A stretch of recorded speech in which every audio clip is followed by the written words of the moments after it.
Merci chers amis internautes et fidèles téléspectateurs ñu am mbégte di leen dalalaat ci seen émission penc mi tey nag ñu fi recevoir ñaari kàngam yoo xam ne kenn dootu leen présenté ci wàllu syndicalisme muy Mame Mbaye Tounkara mi nga xam ne moom moo jiite SUTRAI nekk également président intersyndical bu DEWEF mu ànd ak Lamine Fall mi jiite FETRAI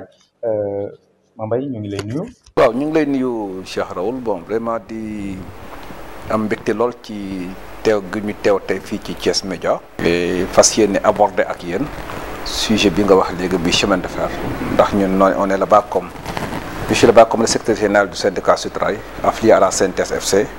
et président de l'intersyndical de département ferroviaire. sama ndeyjoor Lamine Fall moom mi nga xam ne moo jiite FETRAI également monsieur Fall ñu ngi lay nuyu. waaw ñu ngi leen di nuyu di leen sant di leen gërëm ci invitation bi ngeen ñu invité ñu war a waxtaan pour chemin de fer. mu ngoog le débat est campé dañ koy doore kon ak historique li nga xam ne mooy chemin de fer du Sénégal bañ ko dooree ba ci DBF très rapidement ak monsieur Mame Mbaye Tounkara Mame Mbaye bu ñuy def un rappel historique ci chemin de fer ba ci DBF luñ ci mën a jàpp. waaw luñ ci mën a jàpp. comme ni nga ko waxee léegi ginnaaw bi ñu nuyoo téléspectateur Thiès Média.com ak mbokk internet yi. di nuyu aussi tamit suñu collègue ak frères cheminots yi di nga wax ci régie de ci chemin de fer du Sénégal suñ ko tënkee rek dañuy commencer en résumé ci Afrique occidentale française ba ci régie de chemin de fer ba ci Transrail ba tey DBF gi ñu nekk ni te loolu mënuñu ko fi nekk di wax lépp kooku benn page bu ci nekk rek histoire la mais ci résumé chemin de fer en fin de compte dafa nekk outil de transport de masse bu am njariñ ci réew bu am njariñ ci askan tubaab yi xam ko moo tax ñoom bi ñu ñëwee ci indépendance bi pour ñu mën a am outil bu leen mën a permettre ñu mën a jël di ressources minières Afrique bi di ko yóbbu nu mu gën a gaawee xam nañ ni chemin de fer rek moo leen ko mënoon may étant donné que Sénégal moo doon Afrique occidentale française moo doon capitale Afrique occidentale française boo xoolee infrastructure ferroviaire yi nga xam ne Sénégal bénéficié na ko ci occasion boobu amul benn pays africain bu ko am lépp fi la ko tubaab bi defoon les gares les ateliers centraux loolu moo indi ci histoire sax soo ko seetloo ci jamono yooyu chemin de fer dafa lëkkaloo woon ba Bénin loolu moo indi woon ci histoire syndicale notre camarade et oncle Ibrahima Sarr jiite woon fii ci jamono yooyu xeex bi ñu doon wax les bouts de bois di jël soo ko xoolee di nga ko gis parce que jamono yooyu techniciens africains yi ak techniciens tubaab yi dañu am benn différence de traitement bu ñu leen doon traité mujj bi ñu ne nag loolu mënatul nekk parce que nit ki mënul am xam-xamam di liggéey te ngeen bokk yéen ñaar xam-xam bi ñu naan kii nit ku weex la kii nit ku ñuul la donc dañ leen di traité à part égale ba tey en fin de compte ñu ñëw ci régie des chemins de fer après l'indépendance mu nekkoon loo xam ne peut-être sax après l'éclatement du Mali ci la réew mu nekk Mali ak Sénégal ku nekk dem ak sa chemin de fer régie des chemins de fer nekk fi en fin de compte yoroon transport voyageur bi transport marchandise ba ni mu jegee ci réforme yi ñu yóbbu ko def ko SNCS tey ñu xëy privatiser ko jox ko ay privé pour ñu exploiter ko parce que bi ñu demee dañ dem ba ci biir ñu ne ay borom ak léppam état bi mënatu ko yor kon nañ ko jël jox ko ay privé ñu yor ko privé yooyu Kanak Jetmar moo ko njëkk a jël groupe boobu ñu dem ba ci biir échec jaayaat ko jox ko Savat yi xëy jaayaat ko pour te dire rek la privatisation est très mal partie parce que dès le début rek mën nañ ne presque 3 consortiums partagé nañ privatisation bi ñu dem ba à la dernière minute Advance bi fi mujjee ñëw jëloon ko moom tamit demul état yi foofu la ñu résilier le contrat de concession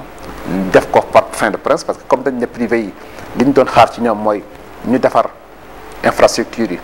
jënd matériel defuñu ko kon ñoom nañ ko jël et puis là doo condamner aussi privé yi parce que boo ma joxee une entreprise pour 25 ans ma xam ni ay recette commerciale am ak voie bi baaxul ma bëgg ci daw génn ci xaalis bëgg a defaraat raay ak ay gaar yoo xam ne man dëkkuma fi li la jor doon wax naan doxu dem du tabax du ma ko def. kon loolu moo expliqué échec yu bari yooyu. loolu moo indi échec privatisation mujj bi état yi jël ko par fait de prince ne nag léegi nañ ko tuddee Dakar Bamako ferroviaire et ensuite maintenant mettre ko ci benn statut de gestion bi étatique mais mu nekk dans une transition parce que ginnaaw bi ñu demee ba ci biir privatisation bi gis jafe-jafe yi chemin de fer am dañ ne woon léegi nañ xool ban schéma moo gën pour ñu mën ko wéyalewaat suqaliwaat ci lañ defoon schéma institutionnel bi daal dina léegi comme ne nañ ñu doxandéem du tabax kon léegi nañ def leen mooy nañu privatiser kër gi defaraat gaar yi defar raay yi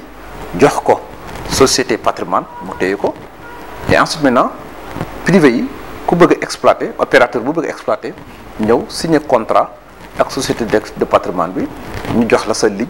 ngay indi say sillon di exploiter loolu depuis 2010 ña ngi ci doon wax di ci wax ba mën naa ne sax ba fi may wax ak yow ni schéma boobu moo sax xëy na indi régie de société de chemin de fer bu bees bi judd fan yi et ensuite maintenant boobu ba léegi exécuté wuñ ko ci loolu la DBF sax doon wéyale pour exécuter ko mais xam nga diggante bi entreprise du jógee ci benn schéma di dem ci beneen schéma dafay jël temps processus la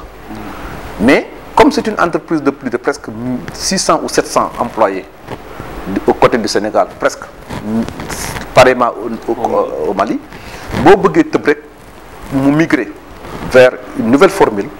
te jëloo ay au préalable ay mesures yu préserver activité bi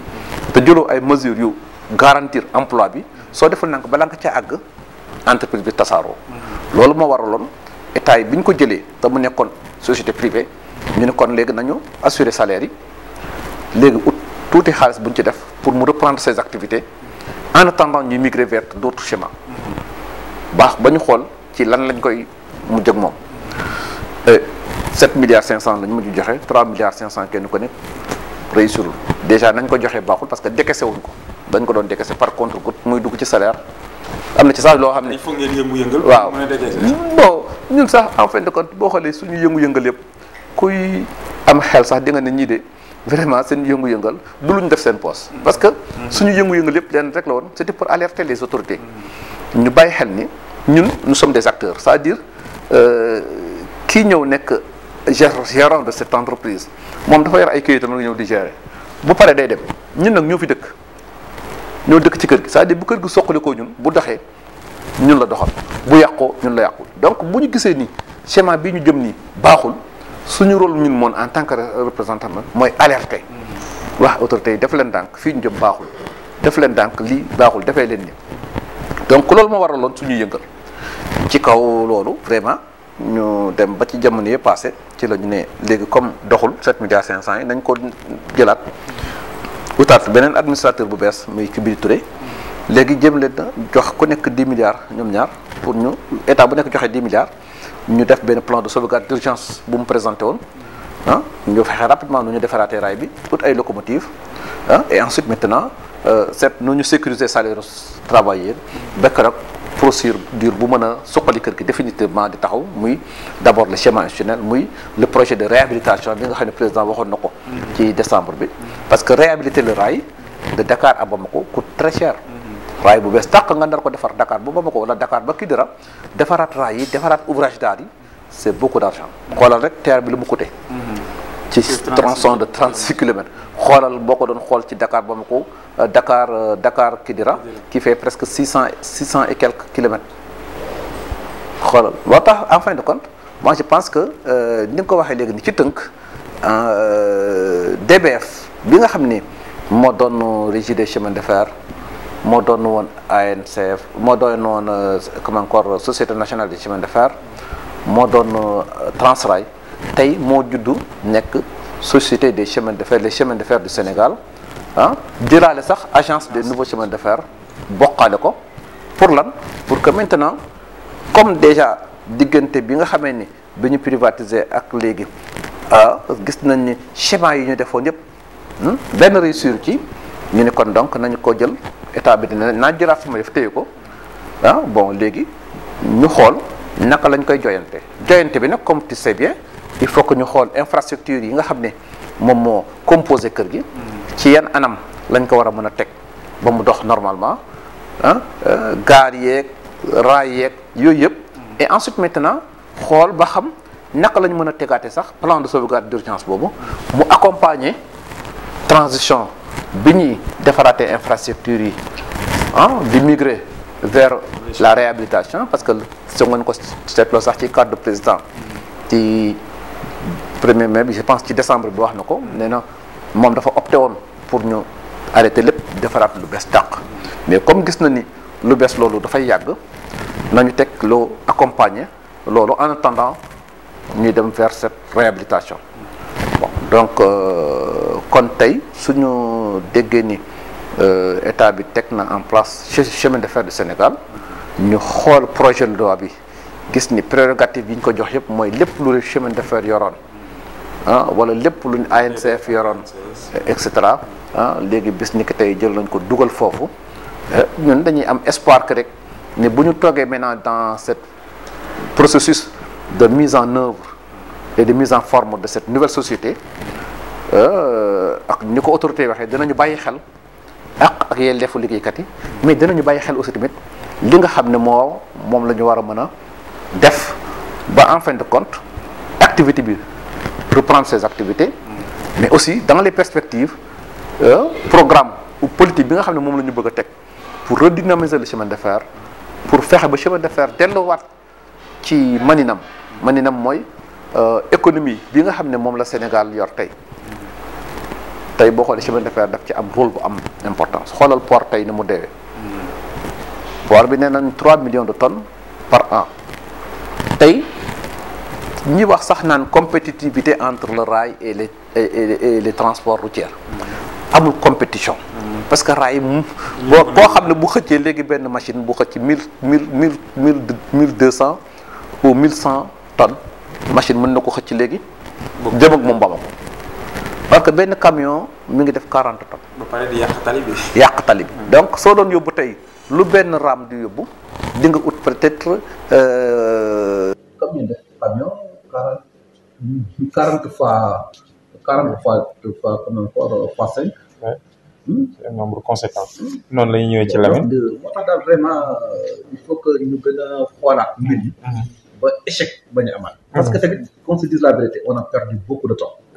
temps bu bëri lañ perte. Mbaye wax na ko Lamine.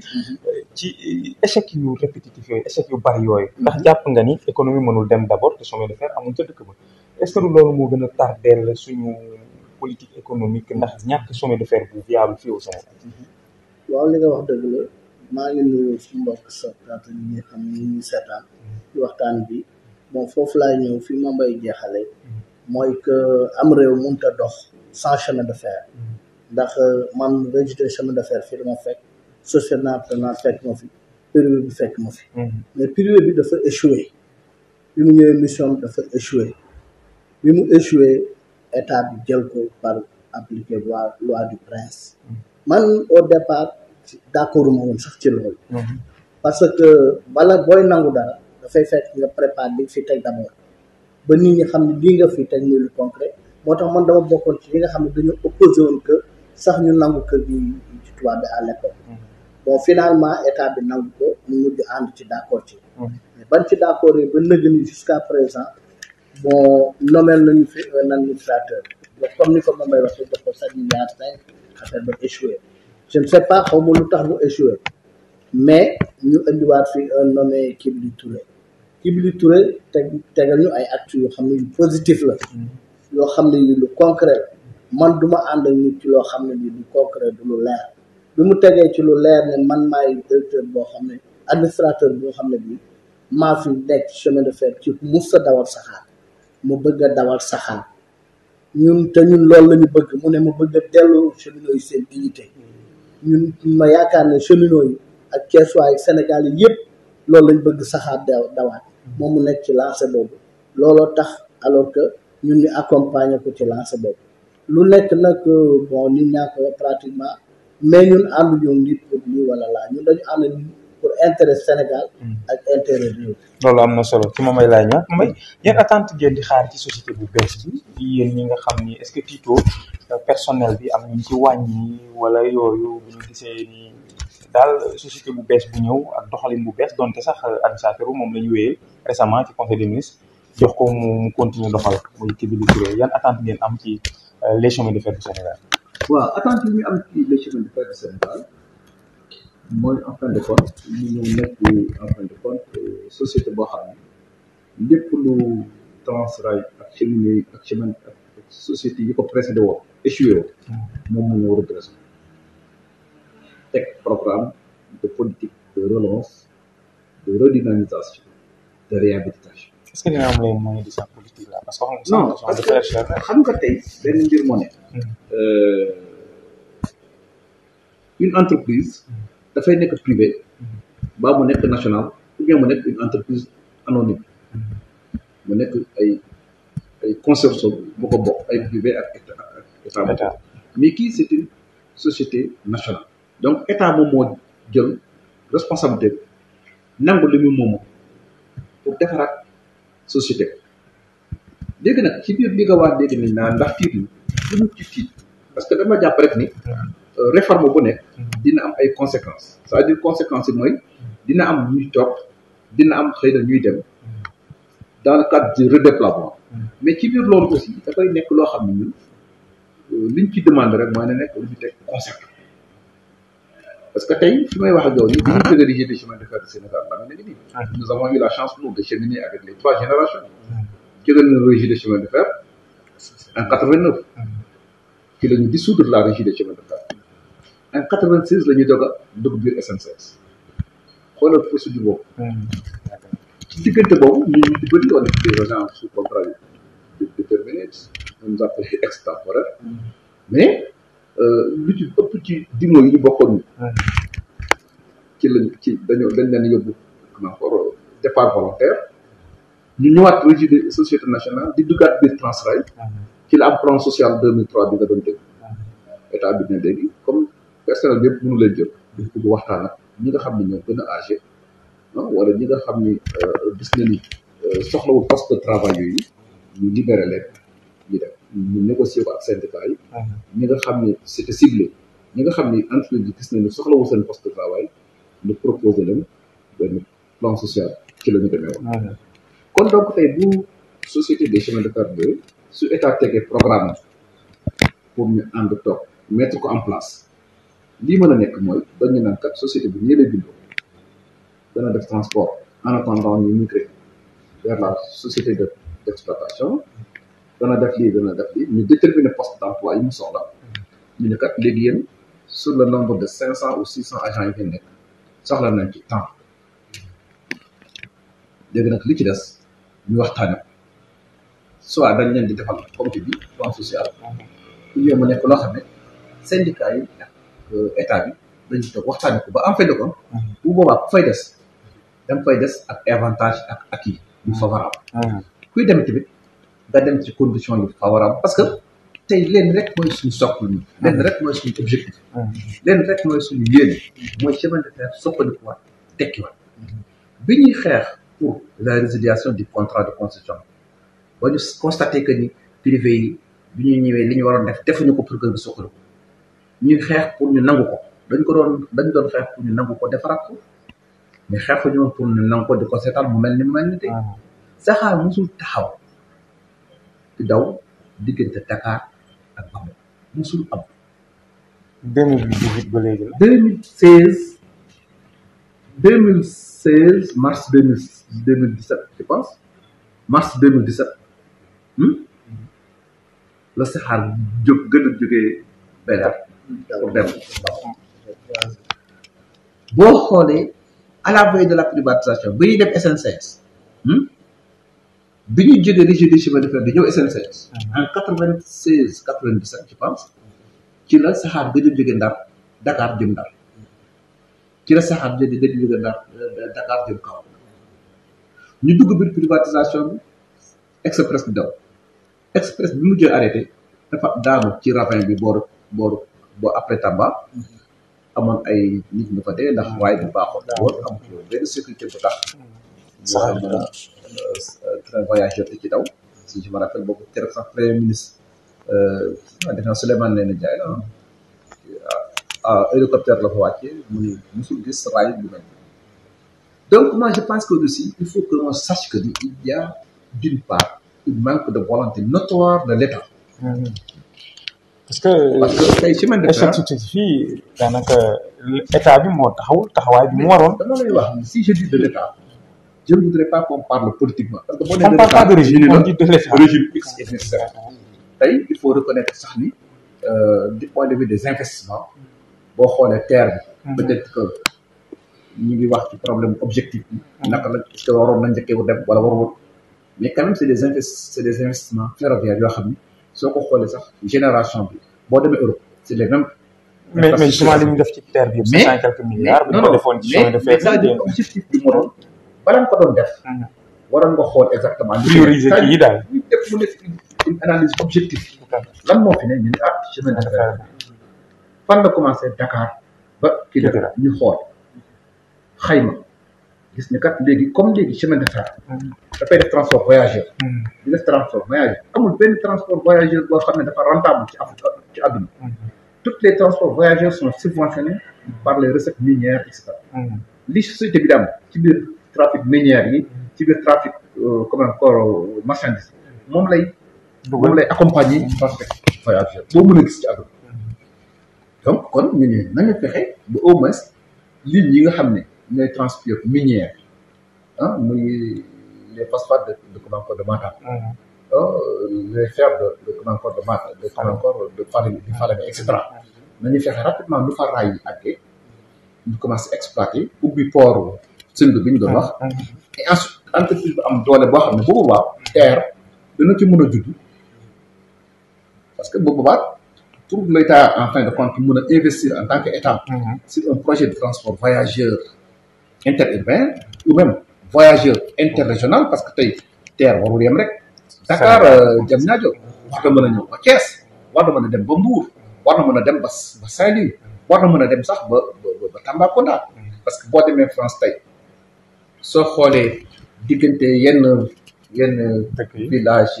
fii nu su ma ne village agglomération yi entre Paris ak yenn agglomération yi soo ko décalculé dafay xaw a mel ni diggante Dakar ak Diourbel day mel ni diggante Dakar ak nu mu tuddati Thiès day mel ni diggante Dakar ak Tivaouane te lépp ci biir Paris la nekk mais tey boo ko doon dem boo jëlee saxaar foofu pour dem Paris tu le fais en 20 minutes parce que gaaw na gaaw boo xam ne tracé nañ ko sillon yoo xam ni vite fait da ngay dugg biir Paris génnaat dem SNCF presque ils font presque plus de 11 millions ou 10 millions de passagers par jour donc développement soo déggee ñu koy wax ci réew mooy transport mode de transport de masse yi dañ koy fexe nu mu ko rentabiliser ba nga xam ne en fin de compte fu nit jógee léegi nit mën na jógee Tamba xëy ñëw liggéey si Dakar wala bu ñëw liggéey si Thiès bu ngoonee mu jëlaat saxaaram dem fanaani Tamba ci noonu laay ñëw ci Lamine yow ngay jiite FETRA je le rappelle sa militant yi yow est-ce que tiitoo ci ñoom ci li ngeen dëgmal mu di les chemins de fer du Sénégal waaw à l'époque man tiitoon naa waaye maa ngi commencé am espoir comme ni ma la ko expliqué bon ñi fi jaar dañu fi jaar te duñu fi dara ñu jële fi un homme jële ko en France ma yaakaar ne duñu ko jële France indi ko ba fii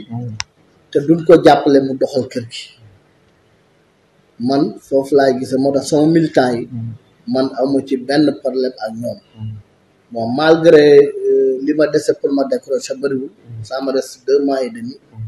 mais néanmoins amuñu benn problème wax dëgg yàlla waaw am nañ confiance ci man bon lu ma leen wax aussi dinañ ko dégg tam ci noonu lay ñëwaat ci Mambay petit train bleu bi dañ koy dugal léegi ci dem beeg dikk bi pour ñu am maillage national loolu itam nan nga ko gisee ak également tronçon yi nga xam da ngeen koy loué wax ko sànq yenn société minières yi ndax loolu ba léegi ci chemin de fer du Sénégal moo koy gérer. waaw chemin de fer du Sénégal d'après ñoom ñu ngi ko waxee ci biir comment ci biir projet te si projet statut bi bon dégguñu fu ñu waxee ni day jëlaat transport mais exclure ñu ko aussi parce que koo xam ne moo jar domaine chemin de fer yor infrastructure chemin de fer boo ko nee amoo pouvoir pour transporter tamit xel mënu ko nangu donc ci biir loolu je pense que dégguñu benn yoon fu autorités yi waxee parce que ñu ngi dégg rek ñu naan petit train de banlieue bi dafay amaat am na sax dégg naa sax benn projet bu ñu naan les grands trains du Sénégal parce que jamono yi passé seen direction bi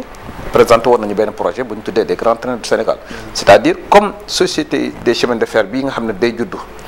dafay jël en charge tout ce qui est opérateur ferroviaire tey boo xoolee ICS GCO dañuy nekk ci biir réseau bi di dawal di seq ay contrat d'exploitation ak les chemins de fer du Sénégal donc ci loolu ñi ngi dégg ñu ni PTB tamit mën na am filiale bu demee noonu pour am ligne de sillon am peut-être projet bu ko war a mën a accompagner pour mu gérer personnel am ci loolu ñun nag laajaguñ ci suñu xalaat ba léegi parce que dama bëgg mu leer xëy na ñu gis projet bi jox nañ ñu projet bi quelques jours avant ñuy valider te damaa yaakaar ne projet sax boo ko jox nit war nga ko mën a jox avant mu xool ko bu baax saytu ko mais dans sa mise en forme et sa mise en œuvre dama yaakaar ne foofu dañu war a partager ak lu ñu am xam-xam ak njàng ñun nous sommes des acteurs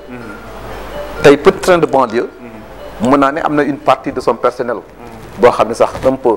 ci 2010 bi jëm 2006 yooyu lañ fa nekk mais lu ci ëpp ci personnel am ba nga xam ne 2003 la ba fi ñu toll ni ñoo bokkoon nekkandoo ensemble régie des chemins de fer ñi nekk ci atelier yi ñi nekk ci raay bi et cetera kon tey bu ñu demee ba situation bi demee nii Sénégal defar régie des chemins la société des chemins de fer war nañ mën a def benn taxaw njàngat xool personnelu petit train de banlieue ak personnelu DBF naka la ñu mën a defee en symbiose en fonction des postes yi nga xam ne moom la société des chemins de fer bi soxla ñu moble ko naka la ñu mën a xoolee TER bi personnel bi nga xam ne moo nekk biir DBF ak personnel bi nga xam ne moo nekk biir PTB naka la ñu mën a xoolee ñi nga xam ne am nañ njàng wala am nañu xam-xam ou bien am nañu expérience exploité TER bi même bu laajee sax parce que tey jël un cheminot formé ko mu defal la mu dem liggéeyal la ci benn opération ferroviaire moo gën a yomb que nga jël koo xam ne du cheminot parce que même bu amee njàng bi kii expérience bi la ko ëppale ñu xool nu ñu transiter une partie de ce personnel au niveau du TER parce que tey il faut reconnaître que ni nit ku nekk naan ñun ay doomu mbër lañu mbëri dañuy bàkku ne ñoom alalu mbër lañ leen ngéntee ñun alalu chemin de fer lañ ñu ngénte ba tax na suñu sañoon lépp luy chemin de fer di gérer dafay nekk lu rentable donc moo tax ma ne diggante bi ñu toll nii autorité yi dañu war a yaatal waxtaan bi dans la mise en forme et la mise en œuvre dans la mise en œuvre et la mise en forme de la nouvelle société des chemins de fer ñu toog waxtaane ko tey mën naa la wax benn mbir GCO ak ICS c'est des sociétés minières ñu ngi gas seeni mine di ko exploiter GCO li muy exploiter zircon nee na moo ëpp richesse sax après diamant xam nga moo ci tegu donc kooku du société ferroviaire c'est une entreprise boo xam ne dafay def exploitation minière mais kon donc moom contrat de transport boobu ñu ko jox waroon nañ ko mën a limiter au niveau des chemins de fer du Sénégal chemin de fer du Sénégal am matériel am di ko dawalal ut ay sillon di ko dox ci yoon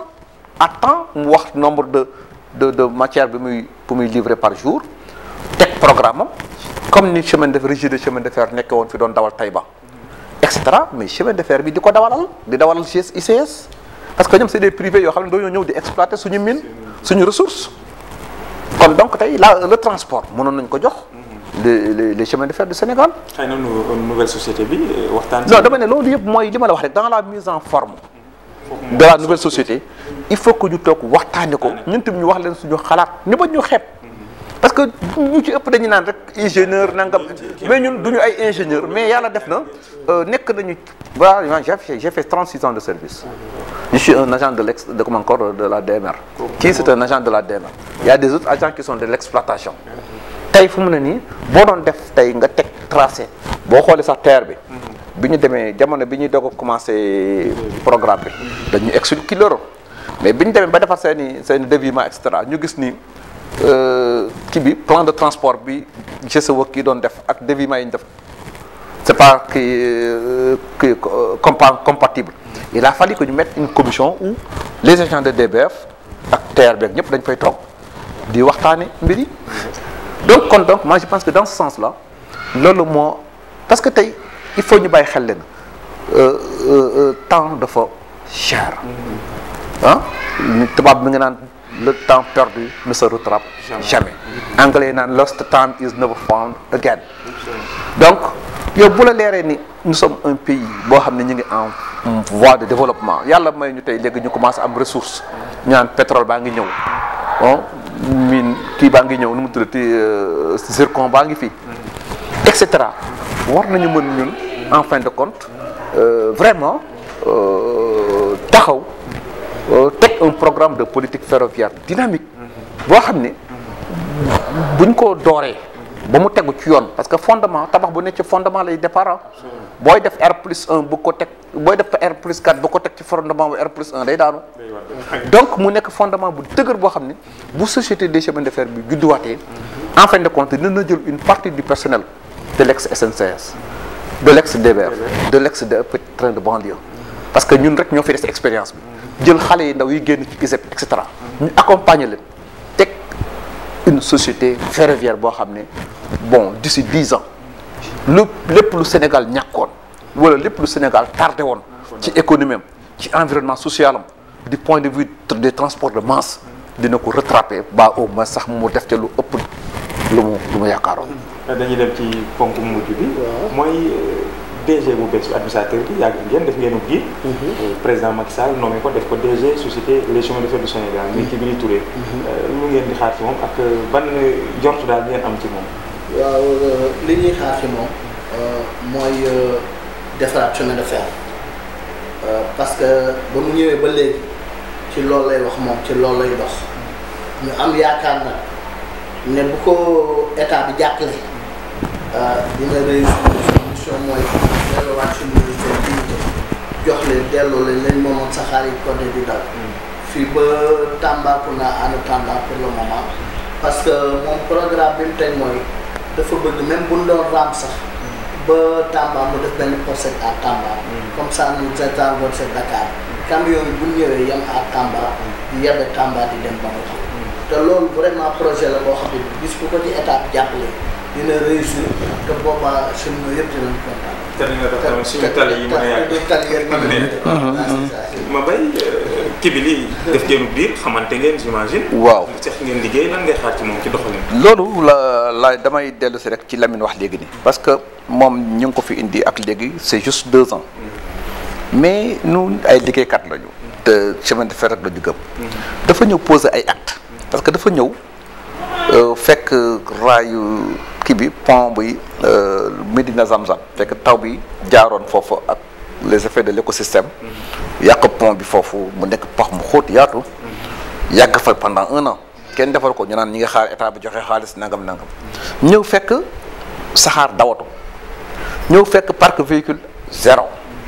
ñëw fekk personnel bi di am ay retard de salaire presque 2 mois ngay toog nangam tak mu ñëw ne léegi je vais vous rendre votre dignité bon ñun wax ko sax war nañu jaaxal bon mu commencé tak dem ci pont ba xool ko xayma ko wut waa Eiffage ak yàpp yi Eiffage même waxtaan ak ñoom comme il a des amis là-bas te comme moom dafa nekkoon au niveau de France la jógee nekkoon ci vraiment statut boo xam ne ñu ci bëri sax ils se sont posé la question kii li tax mu bàyyi fa mu ne woon ñëw fii parce que quelqu'un qui avait un salaire de 2 chiffres bon bu bàyyee loolu ñëw ci situation bi nga xam ne dara new fi ci te pose la question kii lu koy indi mu ñëw rapidement dem defar waxtaan ak ñoom ñu ne ko point bi mën nañ ko defar à hauteur de temps mun na léegi ñu signé ak ñoom contrat mun na léegi mën naa leen jox une partie ngeen commencé ñu ne waaw mu engagé ko sur fonds propres ah c'est-à-dire DBF su ma nee fonds propres subvention la ñuy dundee parce que état Sénégal moo ñu accompagné pour le paiement de nos salaires depuis bu ñu résilier le contrat ba léegi. ensuite ICS dafay doon fay ay droits de péage bon GCO boobu ba léegi xëy na ñu ngi ci ay situation de réglage parce que ba léegi moom comme dafa yoroon voie 1 bi voie 2 bi te am na ci ay un peu complication donc ci ressources yooyu la doon jël bu salaire yi ñëwee mu fay salaire yi bu desee tuuti mu fay un peu ci pont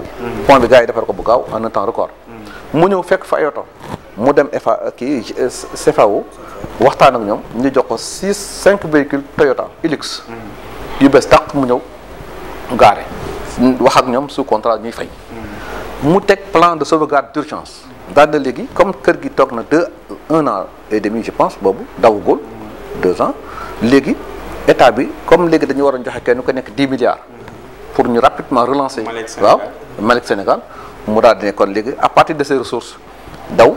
comme mënuñu am léegi ay locomotives yu bees naa daw Afrique du Sud xool ba xam lijjanti fa ay locomotives yoo xam ne dañu koy dox sous contrat de location à vente. yooyu ñëw donc projet la woon. ci projet plan de sauvegarde bi la bokkoon. léegi voie bi diggante Dakar Thiès ak Tamba Kidira sax comme que depuis lors dawul. te raay bi taw bi jaar na fa et cetera il faut que ñu réconforter ko waat parce que taw bi souvent fu mu jaar day bàyyi ay brèches donc dañ koy defaraat xool fu boulon yi manqué ñu seere waat ko et cetera mu évaluer ko lépp nekk 32 millions. bi loolu amee mu ni kon donc moom dana uti ay partenaires yu ko accompagner pour mettre en œuvre ce projet là. ñu ni kon donc kii dafa ñëw pour liggéeyaat dafa ñëw pour suqaliwaat. loolu moo tax ñun syndicalement ñu apprécier la démarche de monsieur Kibili Touré. donc bi ñu toogee ba fan yee passé ñu dégg président teg ko maintenant à la tête de l'entreprise. mais ñun espoir bi mooy kon donc continuité la. parce que tey boo indi woon keneen. ce sera encore une fois un éternel recommencement. Et c'est ce qui a fait que l'entreprise est à genoux. Parce que boo tegee nit fii en tant que cadre mu dawal 2 ans nga teg ko fi tegaat keneen mu ñëw dawalaat keneen ñëw ku ñëw da ngay indi sa schéma. Mais heureusement comme moom il y avait un plan de sauvegarde d'urgence qui pouvait permettre à l'entreprise de reprendre ses activités bon an mollah comme ni ko Lamine waxee léegi diggante Dakar ak Tambacounda ñu defa benn terminal ak conteneur pour ne pas dire port sec parce que boo nee port sec day mel ne kon dagg nañu diggante Sénégal ak Mali te tey objectifu transport marchandise entre Bel Air et Bamako il faut quand même noter que c'est vital parce que 400 ou 500 camions yuy dugg diggante Dakar chaque jour di génn comme vous avez vu l'impact négatif bi sur la route du point de vue des accidents kon donc loolu fexe très rapidement nuñ ko diminuer moo doon xalaatam mu ni kon donc nañ def benn terminal ak conteneur à Tamba comme léegi diggante Tamba ak Kidira raay bu foofu plateforme bi dafa laaj defaraat parce que dafa xaw a tooy léegi ça demande beaucoup de moyens léegi moyens yu ndaw yi ñu jot am nañ defar ba Tamba def fa benn terminal ak conteneur ce qui fera que maintenant ñu mën a aider le port ci désengorgement bi si on peut avoir 1 ou 2 trains par jour qui quittent le port pour ñëw parce que tey un transporteur malien soo ko waxee ne ko soo demee Tamba di nga fa fekk sa conteneur su jógee Bamako nga ne ko dans 24 heures ou dans 48 heures soo demee Tamba di nga fekk sa conteneur à Tamba mais il ne préfère du préfère di dugg biir de Dakar ak toutes les difficultés il préfère reprendre son conteneur à Tamba parce que diggante léegi tali bi Tamba ak Kidira dafa yàqu léegi Kédougou bi la ñuy jaari xoolal détournement boobu su ko naree boole nag ak si Dakar day métti ci moom kooku soo ko nee boo fekkee boo demee dans 48 heures ou dans 24 heures di nga fekk sa conteneur à Tamba mais dama ne loo ko jox mu jënd ko parce que tey benn bët bu crevé rek ci ñoom ça coûte 500 000 donc moo tax man la c'est des projets yoo xam ne da nga koy xool xam ne kii li muy wax xel mën a nangu la. yéen syndicalistes yi daal am ngeen mébét bu rafet. donc ñu am yaakaar ni xëy na bu ñëwee plan de sauvegarde d'urgence boobu nga xam ni programmé woon na ko ba wéyale woon ko ba amoon sax financement yu ay partenaires yu ko pare woon pour accompagner ko ci loolu war nañ ko war a mën a wéyale pour le moment pour que entreprise bi reprendre ses activités pour que mu mën a téye personnel am en attendant muy migrer vers la nouvelle société d'exploitation parce que une société d'exploitation boobu mënul nekk te Sénégal defaraatul ay raayam ba Kidira mënul nekk te ay gaaram baaxul parce que yow mënuma ñëwaat di la joxaat privatisation exploitation Dakar comme encore. est-ce que affaire yi du mel ni changement tour rek ak statut. doxalin bi continué moo tax man la warul nekk changement tour ak statut dafa war a nekk loo xam ne dafa war a ànd ak benn politique bu rectifier les erreurs du passé. mais loolu sentir nga ko ci autorité yi gis nañu Abdou Ndéné Sall nekkoon na fi récemment yàggul sax daanaka xëccoo ak tiraillement rek la doon def ak liggéeykat chemin de fer est-ce que sentir nga accompagné. Bon, autorité yi je dis parce que temps est passé le ministre du transport monsieur Oumar Youm par l'intermédiaire du secrétaire d'État aux réseaux ferroviaires convié nañu fi ci benn forum bu ñu doon def à Novotel di présenter benn programme de politique ferroviaire nationale boo xam ne léegi raay bi dañu bëgg muy dem sax ba ci vallée ba demaat Ndar demaat fépp mais kooku c'est dans 30 ou 40 ans ci kanam mais loolu moo gën parce que réew du alalu Masamba du alalu Mademba tey les autoroutes là Ablaye Wade ko fi tracé woon mais bu ma demee Macky Sall daa ñoo kon ne donc tey chemin de fer war nañ fi di mën a teg benn programme de politique ferroviaire national boo xam ne dafay nekk lu ñu concerté mu nekk loo xam ne c'est un programme objectif ba tey buñ ko tegee bu dugal ko ministère du transport tey yow Macky Sall bu sa contrat sa mandat jeexee boo demee ki ñuy fal bu ñëwaatee bu falaatee foofu au ministre du transport programme boobu lay continuer mais bu ñu bëggee nekk ci Afrique kenn ku nekk boo ñëwee bëgg wane ne maa ëpp doole wala maa def lii du ñu dem on sera inscrit dans cet éternel recommencement ce qui fait que souvent yàlla ma yàlla baal ce qui fait que souvent la politique de gestion des choses de la République ici en Afrique ne sont pas faits dans un cas enfin espérons que peut-être xëy na avec cette nouvelle donne waaw les choses vont changer quoi. mais laaj bu mujj bi balaa ñoo tàggu ndax li ñu cëral woon jeex na dañu dégg keroog ministre bi ñu dénk réseau ferroviaire ñu laaj ko ni ko ndax direction bi dañ koy tuxal Dakar mais indi ci tontu bu leer. bon direction bi moom bu nekkee Thiès mu nekk Dakar xam nga actuellement le monde est tellement avancé non àdduna moo avancé ba nga xam ne en matière de gestion des choses d'une entreprise tu peux être à Paris di gérer une entreprise ici au Sénégal parce que lépp kii la mais comme vous l'avez bien dit la direction générale quelle que soit la fois il faut reconnaître que ni Thiès moo war a nekk base am parce que loolu moo mës a am infrastructure yi am Thiès pour nga mettre en place une direction générale boo xam ne département yëpp service yëpp dañuy nekk dans ci même environnement mu nekk un cadre de communication et de coordination automatique Thiès moo gën a approprié parce que Dakar benn kii rek lañ fa am benn bureau muy Parchap rue Parchap am nañ fa ak espace bu yaatu sax boo xam ne lépp ci domaine bi la et c'est là je voudrais de passage pour lancer un appel aux autorités par l'intermédiaire du directeur des chemins de fer du Sénégal mi nga xam ne moom lañ jox tey suufu chemin de fer yépp ñu gën a taxaw nag ci suufu chemin de fer parce que tey chemin de fer suufam rek dundal na ko demal Bel-Air xool la fa ne demal biir Dakar même sax il paraît que Brière ci chemin de fer la bokkoon étage bi nekkoon en face assemblée nationale nu mu tuddati comment encore kii yooyu yëpp c'était domaine yoo xam ne ay alalu chemin de fer la ci ay suuf ci ay kër waaw ba ci biir Thiès ñu koy jël nag di ko utiliser à d'autres fins pour une entreprise qui a besoin de ces ressources pour dekkiwaat moi je pense que c'est là où j'attire l'attention des autorités que par l'intermédiaire du nouveau directeur des chemins de fer. mais lii DBF moomoon ak société nationale chemin de fer léegi liquidateur bi les chemins de fer du Sénégal. da koy delloo chemin de fer du Sénégal. loolu leer na donc kon dans cette passation de service il est bon que ñu auditer. parce que tey il faut quand même ñu bàyyi xel ni liquidation wu comme encore entreprise yooyu ça a laissé di couler na beaucoup d'encre. et il est temps que ñu leeral. parce que li nga xam ne domaine ferroviaire la. chemin de fer ko moom. ñu bëgg ko def kër. ñu bëgg ko def leneen et cetera. yooyu il est bon que ñu identifier ko xool lan la ci chemin de fer mën a def ci luy jëriñ entreprise bi. suñ dem ba gis ne xëy na kat lii mënul jëriñ entreprise bi ñu ni kon nan lañ ci mën a jëlee moyen ressource yu mën a jëriñ kër gi. loolu beneen émission la. jaajëfal kon moom moo jiite FEDRAI. voilà merci merci beaucoup. moom mi nga xam ni moom moo jiite lii di SUTRAI di moom Mbaye Tounkara waaye tam jiite intersyndical ñi liggéey dépôt di jaajëfal suñu équipe technique bi Jacques Modou Fall ak Petit di jaajëfal Roxay ci montage di leen jox di daje prochainement ci beneen émission jërë ngeen